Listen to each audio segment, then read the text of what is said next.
میری کو ٹھنڈ لگ گئی تھی، جس کی وجہ سے وہ 2 ہفتوں تک بیڈ پر رہی۔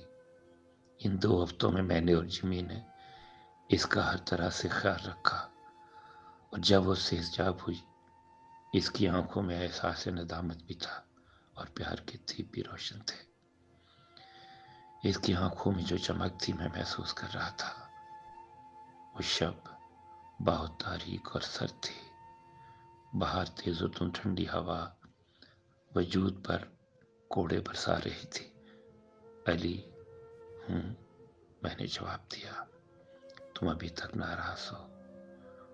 اس نے نہ جانے کن جذبوں سے مجھے پکارا۔ میں چند لمحے خاموش رہا۔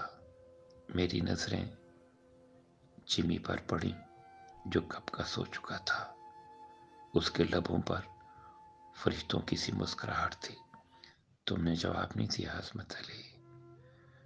نہیں تو، میں نے چونکتے ہوئے جواب دیا۔ تو پھر تم اتنے دور کیوں بیٹھے ہو؟ میں صوفے پر ہی ٹھیک ہوں۔ تم کو صحتیاب ہوئے زیادہ عرصہ نہیں گزرا۔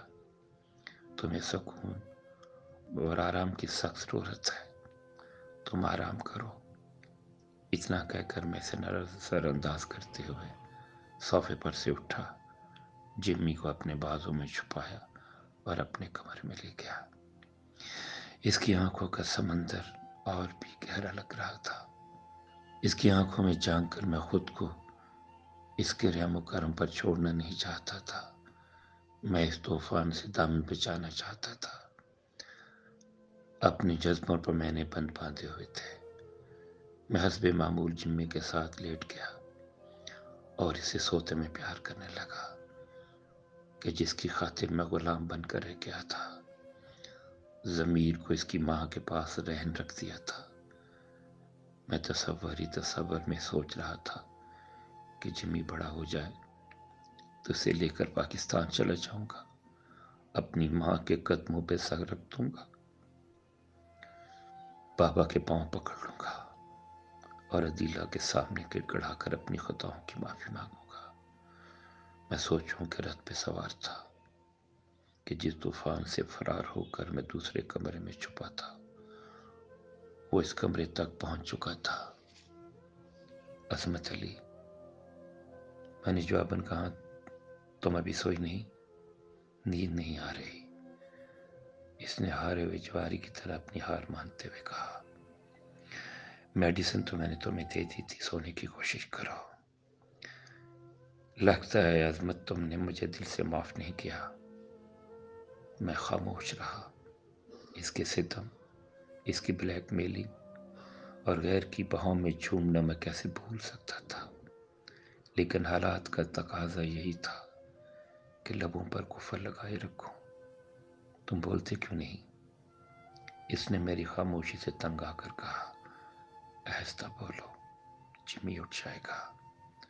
میں نے خاموشی کا قفل توڑتے ہوئے کہا، میرے کمرے میں آؤ۔ وہ شکست خوردہ لگ رہی تھی۔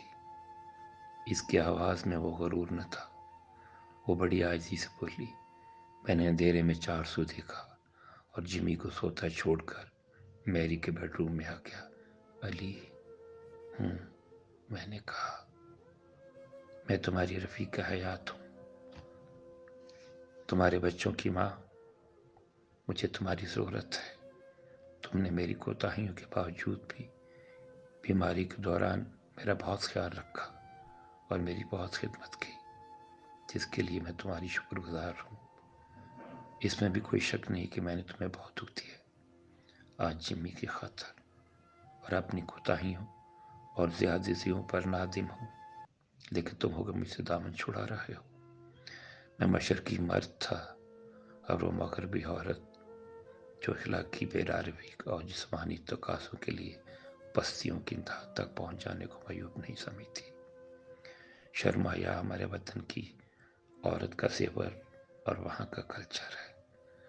میں سوچوں کی جنگ میں الجھا ہوا تھا اور وہ بکھرے ہوئے جذبات کو سمیٹنے سے قاصر نظر آ رہی تھی۔ میں انجان بنا تماشا دیکھ رہا تھا اور سوچ رہا تھا کہ کیا یہ وہی عورت ہے جو ہر لمحہ میری اور میرے وطن کی تذلیل کرنا قابل فخر سمجھتی تھی۔ آج جسمانی تقاضوں نے اسے جھکنے پر مجبور کر دیا تھا۔ عورت کے سلوک پر میں کانپ گیا۔ میری سمجھ میں نہیں آ رہا تھا کہ کیا کروں۔ برسوں کے مظالم بھول کر اس کے پہلو میں چھپ جاؤں یا چپ چاپ اس انگڑائیاں لیتے ہوئے طوفان کی بپری موجوں سے بچ نکلوں۔ تم اپنے آپ کو سمجھتے کیا ہو؟ علی، مجھے مجبور نہ کرنا کہ میں کچھ کر ڈالوں۔ میری محبتوں کا ناجائز فائدہ اٹھا کر مجھے یوں نظر انداز کرنا تمہیں بہت مہنگا پڑے گا۔ وہ ایک دم پٹڑی سے اتر گئی۔ اس کی آواز کمرے میں پہلے سکوت کا سینہ چلنی کر رہی تھی۔ وہ اپنی اوقات میں واپس آ رہی تھی۔ اس کی محبتوں اور جذبوں کے سارے رنگ پھیکے پڑ رہے تھے۔ یہ تھی اس کی اصلیت۔ چیختے چیختے کھانسی کا شدید دورہ پڑا۔ اس کی آنکھیں سرخ ہو گئی، چہرے پہ زردی نظر آنے لگی۔ اذیت کے لمحوں سے گزر رہی تھی۔ اس کے چہرے پہ تاریکی سی پھیل رہی تھی۔ میں نے جلدی سے اسے پانی دیا جو اس نے زور سے ہاتھ مار کر دور پھینک دیا۔ کانچ کا گلاس اس کے غضب کی تاب نہ لا کر ٹوٹ کر فرش پر بکھر گیا۔ کانچ کے بے زبان ٹکڑوں کو زبان لگ گئی اور ان کرچیوں نے زور سے چیخ مار کر اپنے بکھرے وجود کا احساس دلایا۔ میں دھیرے سے اٹھا، لائٹ آن کی اور زمین پر بکھری کرچیں سمیٹنے لگا۔ اس سمے مجھے یہ شعر شدت سے یاد آیا: یہ خاک پہ جو چمکیں تو ذرے نہ ان کو سمجھو، یہ خاک پہ جو چمکیں تو ذرے نہ ان کو سمجھو، پھینکا گیا ہے کسی کے دل کا شیشہ کچل کچل کے۔